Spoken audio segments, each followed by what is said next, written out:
when a divergence shows up too late. Hey traders, FXCM here.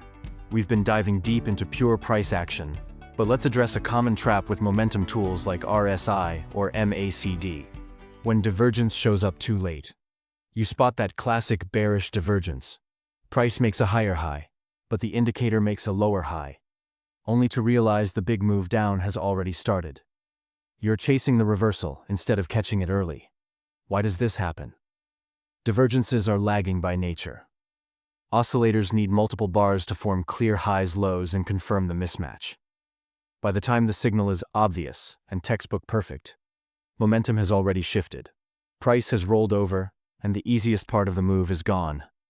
You're left entering late with worse risk-reward, or worse, getting faked out if the trend grinds higher a bit longer.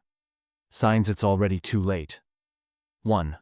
The divergence only appears after price has broken structure, like a failed breakout or clear rejection wick at the extreme. The market's already signaling exhaustion in price action first. 2. The move has accelerated sharply away from the divergence zone. If price gaps or runs hard in the opposite direction right after you spot it, momentum's flipped. Don't fight it. 3. No higher time frame alignment. Divergence on a lower chart often lags the bigger picture.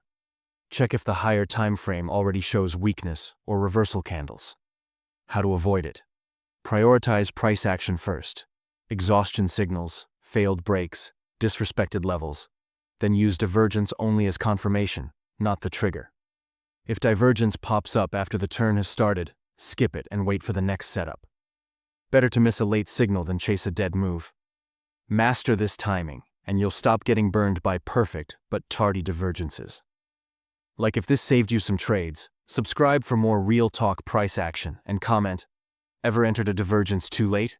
Share below. Trade smart. See you next time.